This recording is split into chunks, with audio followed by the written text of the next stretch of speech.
Hi everyone, welcome back into my chamber. I almost didn't get that out. My Chamber TV. I'm your host, Barbara Marville Kelly, and with me is Jerry Custon from the Upper Tampa Bay Chamber. And we've had some really interesting guests so far. But wait till you hear what my next guest has to say, Mr. Tom Modano, welcome. Yes, it's so great to have you with us.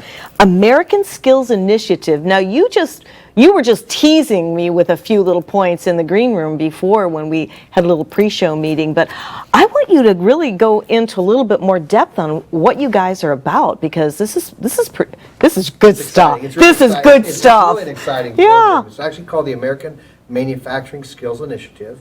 Essentially, we've received a grant last year from the state of Florida and the Department of Economic Opportunity. And basically, we received $1.2 million to start manufacturing training apprenticeship program in 3 counties, Pasco, Hernando, and Pinellas. You know, this is really interesting because as we've talked before, Jerry, about the manufacturing, this takes it to even a higher level, because not only with the manufacturing, but the training, the skills, and everything that Tom's going to be talking about here in a little bit. This is pretty massive for you guys. Well, like I said earlier, there's about 60,000 plus manufacturing jobs in the 4 counties. I also work with Hillsborough.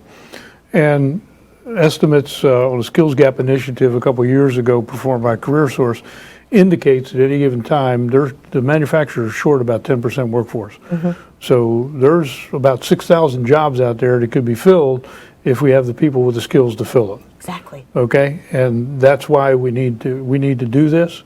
To do it, Tom's niche in this is an apprenticeship program, which he'll go into detail. It's based on a very successful model, but we need to do things at various levels, because what we found out also through surveys is that parents and students don't realize basically the career opportunities in manufacturing. They associate it with all the smoke and dirt and grunge, but that's not the case anymore. It's modern manufacturing. It's based on technology. It's based on skills.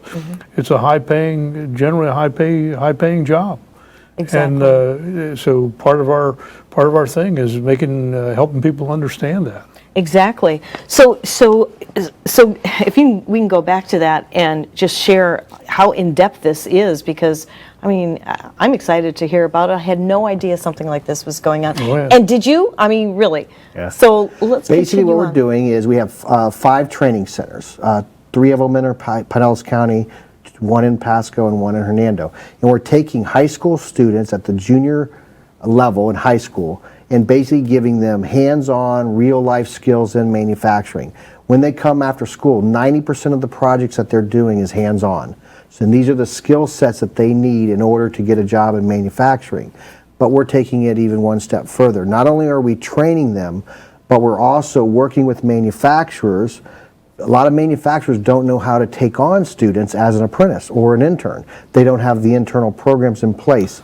So we help them to design a program as well so that they can also take on these students to work with them. That's fabulous. Yes. That is really fabulous. You know, our studio, Tampa Bay Multimedia, actually takes on interns here, and they're very well versed. So I don't take them for granted, but I never really gave it a second thought, because we see interns coming here all the time.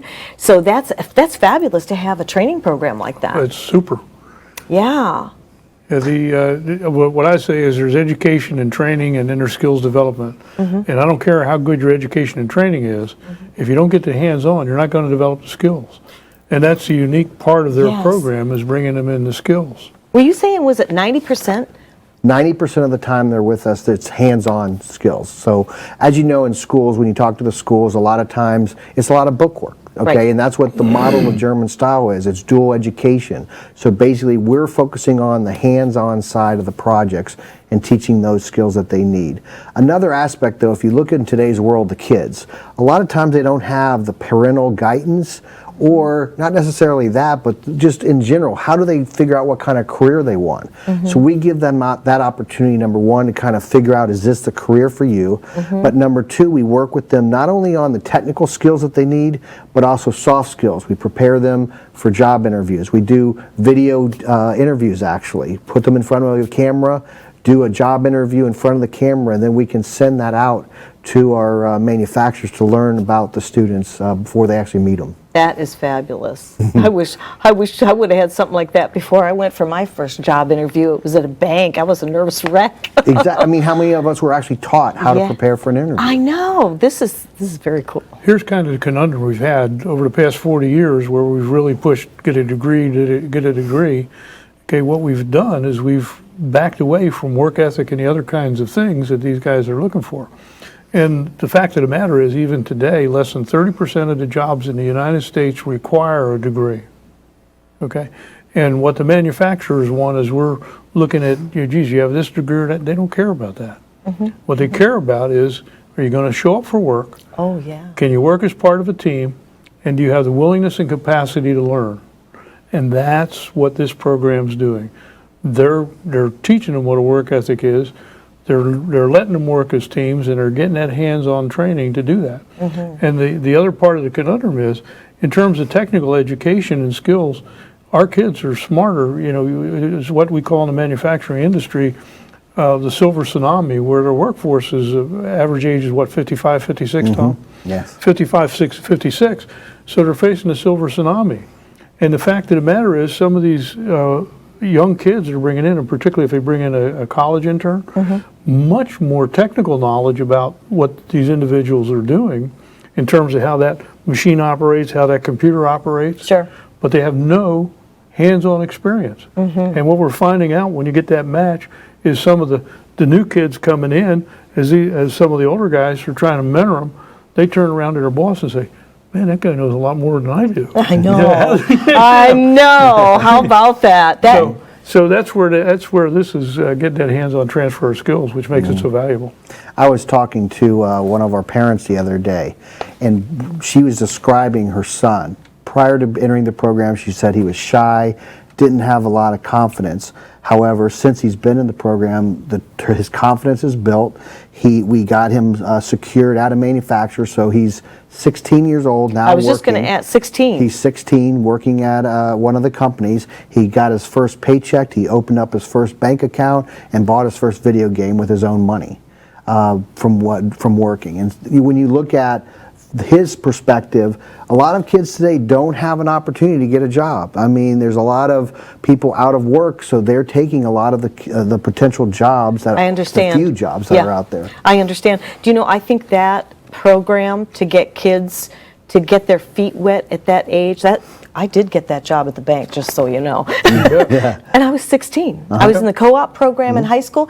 And do you know, I had to balance all the work from all the tellers through this bank, right? I'm 16 years old. Right. But can I tell you the work ethics and how I had to really be, you know, I had to learn to be an adult and take responsibility and accountability for all the money going through the bank and everything. And gosh, I didn't really think, I've never thought about that until just now. Oh, yeah. What a great experience that was for me.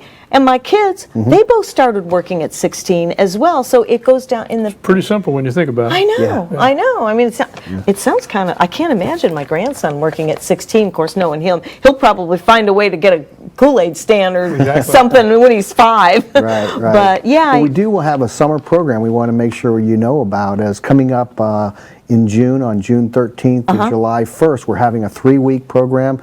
We want it to be exciting, so they're going to be building a drone and maybe learning how to fly it. Oh, my word. And how it can be manufactured. But basically, we want to invite everybody to come out for that, especially ages 15 to 17 is that program. So they're going to all participate in this? Yep. They're going to build a drone? Yep. They're going to build a drone, and then we're trying to find a local club to help us fly them and learn how to fly them as well. And then Oh. at the end of the day, we might have races, but we'll. Oh my word! You had to talk with John here at Tampa Bay Multimedia. He's out. We're doing drone commercials and everything. Oh, that'd be great. It's Yeah, fun. yeah, It's yeah. really fun, and he does a lot for the community as well. Well, maybe we'll try that. We were talking in the green room. One of my manufacturers on my board, he saw something. He's on the board of the National Tool Manufacturers Association, and they sponsored some type of robotics challenge. And he said, "Wouldn't it be great if we could do that here?" So I was talking to Tom in the green room because I just got that yesterday. So Tom and I are going to be thinking about how do we take, each school district has engineering academies. And several of the school districts have good robotics teams that have competed statewide and nationally. So we're going to try to do is see if we can get a regional robotics challenge together, robotics competition, certainly at the high school level. And I'd like to see if we can get it down to the middle school. And I don't know what they're doing in elementary school. So we're going to be trying to work with the school districts to see how we can pull something like that together. That's really neat. That's really neat. Yeah, it's a great Good luck program. with that. Thank you very much. That's going to be a lot of fun. We have, about another minute or two. Okay. Anything else you have coming up? Well, basically we have the summer program, and then we start our next program is in the fall for our next group of juniors in high school. And we really are encouraging parents out there, if you have a student who's or a child is 15 to 17 years old, to give us a call. I'll give our website is www.amskills.org. AmSkills.org, or just give us a call, look us up and give us a call. It's a great program. Yeah. It's a chance to really help not only these kids, but adults as well, find a career. There's well-paying jobs. 74% in Tampa Bay are unqualified for positions that they need. So there's 75? When they interview potential applicants for jobs, 74% are unqualified for the jobs that they need right here in Tampa Bay. That means it's a huge opportunity for these students to get jobs and have a long-term, good paying career. You guys are really on it. Thank you. You really are. We're excited about it. There's more. I know, but wait, there's more, right? Well, I want to thank you so much for joining us. Good luck with continued success. Thank you very much. And I can't wait to hear about building drones and robots and all that. You'll have to come back and visit with us again. Thank you. Thank you very much. Appreciate it.